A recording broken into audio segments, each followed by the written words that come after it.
नमस्कार, आप सभी का स्वागत है आपके अपने चैनल कुमार अनुराग ऑफिशियल में। अगर वीडियो स्क्रॉल करते-करते आप यहाँ तक पहुँच गए हैं, तो आपको रुकना चाहिए। क्यों? क्योंकि आज के इस वीडियो लेक्चर में हम डिस्कस करेंगे नई शिक्षा नीति के बारे में, जो कि न्यू एजुकेशन पॉलिसी है, 2020 में आई है और अमूमन होने वाले सारे एग्जामिनेशन में इससे प्रश्न जरूर आता है।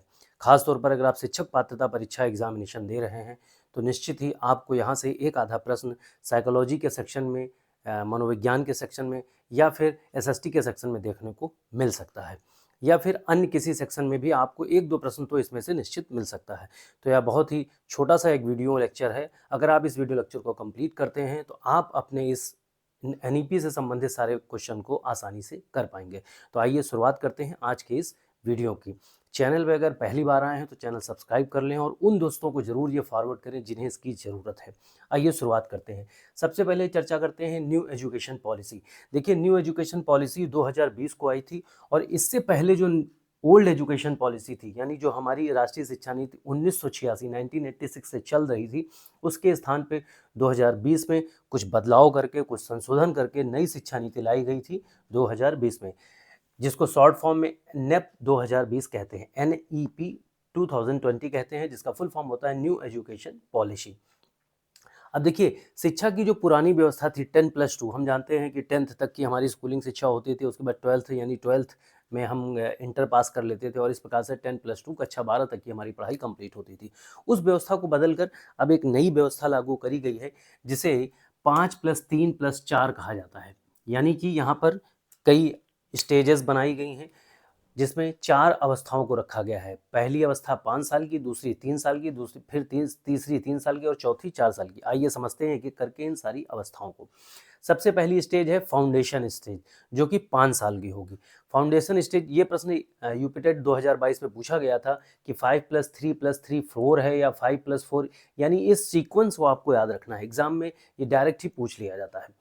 तो देखिए, फाउंडेशन स्टेज क्या होती है? फाउंडेशन स्टेज 5 साल की है, जहाँ पर इन 5 सालों में शुरू के 3 साल प्री स्कूल होते हैं। जैसे कि हम जानते हैं, अभी तक प्राइवेट इंस्टीट्यूशंस में ये चलता था कि नर्सरी, केजी और प्रेप होता था, या फिर कई जगह पर नर्सरी, केजी फिर फर्स्ट होता था।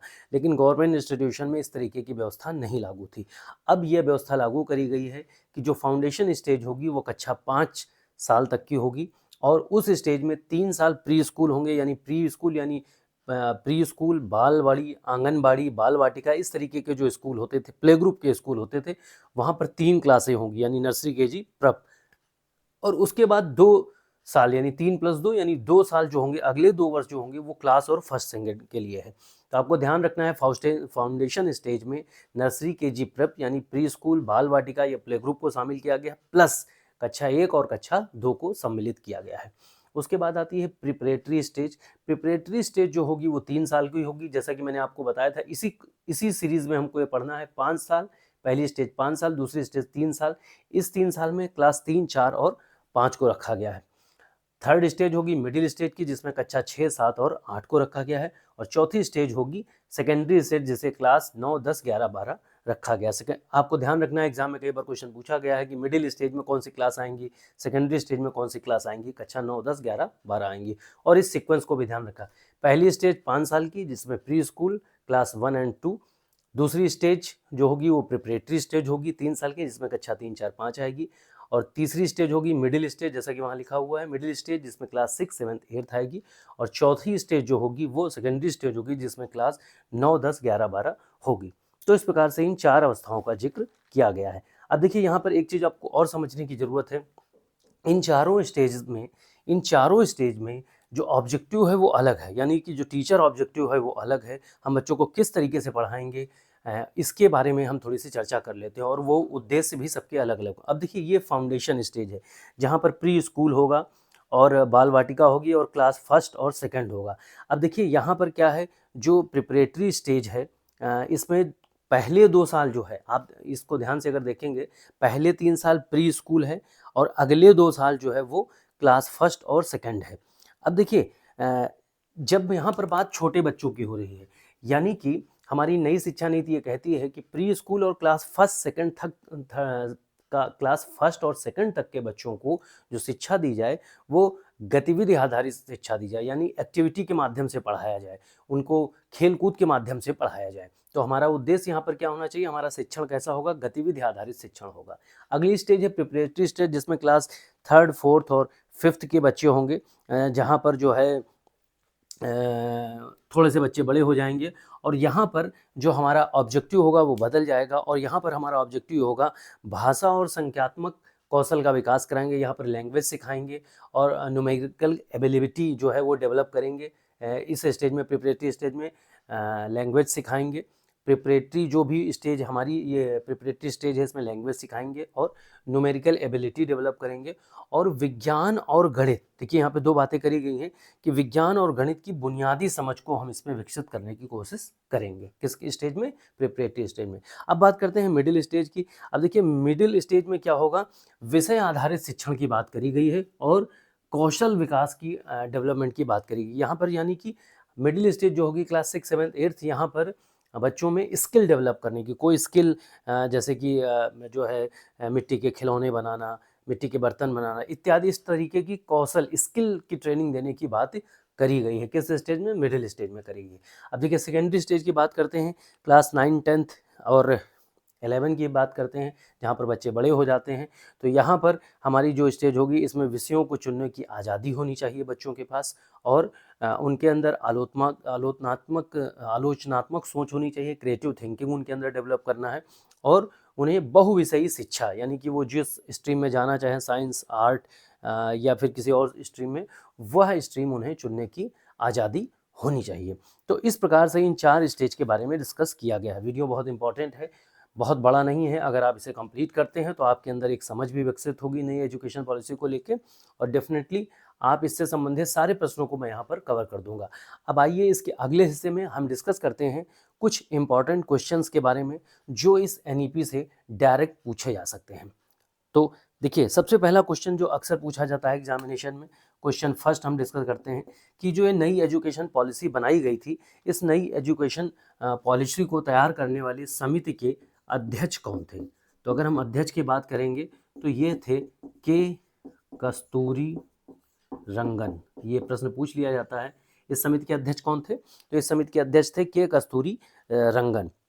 अब देखिए दूसरे प्रश्न की अगर हम चर्चा करते हैं कि ये तो न्यू एजुकेशन पॉलिसी है, इससे पहले, यानी कि इससे पहले जो पुरानी पॉलिसी थी वो कब आई थी। तो वो आई थी 1986 में। वो कब आई थी, 1986 में। ये भी आपको ध्यान रखने की जरूरत है। अगले प्रश्न की हम डिस्कस करते हैं। एक इंपॉर्टेंट प्रश्न यहाँ पर बनता है कि हमारा जो पहले डिपार्टमेंट था वो था ministry of human resource development, मानव संसाधन विकास मंत्रालय। MHRD का नया नाम क्या हो गया है, MHRD का नया नाम क्या हो गया है। तो अब नया नाम आपको ध्यान रखने की जरूरत है, इसका नाम हो गया है शिक्षा मंत्रालय। क्या हो गया है, इसका नया नाम हो गया है शिक्षा मंत्रालय। तो ये आपको ध्यान जरूरत है। इसको हम आप कहते हैं मिनिस्ट्री ऑफ एजुकेशन, ठीक है। तो एक ये प्रश्न इंपॉर्टेंट हो गया। अगले एक प्रश्न की हम बात करते हैं कि अगर हम इस प्रश्न की बात करते हैं, बहुत ही इंपॉर्टेंट प्रश्न है। देखिए कि वर्तमान में शिक्षा पर सकल घरेलू उत्पाद का, शिक्षा पर, मैं यहाँ पर लिख देता हूँ, शिक्षा पर GDP का, यानी सकल घरेलू उत्पाद का कितने प्रतिशत खर्च करने की बात करी गई है। तो 6%। ये भी आपको ध्यान रखने की जरूरत है। शिक्षा पर GDP का कितने प्रतिशत खर्च करने की बात करी गई है, तो वो बात करी गई है 6% खर्च करने की बात करी गई। अब देखिए यहाँ पर एक इंपॉर्टेंट प्रश्न बनता है कि अगर NEP 2020 के अनुसार मूल्यांकन के लिए किस नए राष्ट्रीय केंद्र की स्थापना की गई है। NEP 2020 के अनुसार मूल्यांकन के लिए, अब देखिए यहाँ पर एक प्रश्न और आप देख लीजिए, असेसमेंट के लिए यानी मूल्यांकन के लिए किसका हम यूज़ करते हैं। मूल्यांकन के लिए यूज़ किया गया है परख का।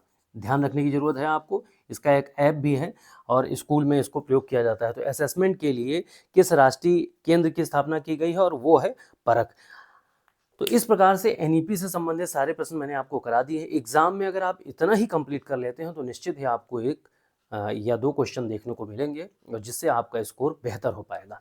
एक प्रश्न आपके लिए है, कमेंट बॉक्स में आप जवाब दीजिएगा कि 2030 तक स्कूली शिक्षा में कितने प्रतिशत सकल नामांकन अनुपात, यानी ग्रॉस एनरोलमेंट रेशियो, GER, सरकारी स्कूल में पढ़ाने वाले टीचर अक्सर ये शब्द सुनते हैं तो आपको बताना है 2030 तक स्कूली शिक्षा में कितने प्रतिशत सकल नामांकन अनुपात का लक्ष्य रखा गया है, यानी कि ग्रॉस एनरोलमेंट रेशियो का लक्ष्य रखा गया है। कमेंट बॉक्स में अपने जवाब दीजिएगा। तो वीडियो से संबंधित अगर कोई और प्रश्न है आपके दिमाग में तो आप कमेंट में पूछिएगा। मिलते हैं एक नए वीडियो में। पढ़ते रहिए, मेहनत करते रहिए, सफलता एक न एक दिन आपके कदम जरूर चूमेगी। धन्यवाद।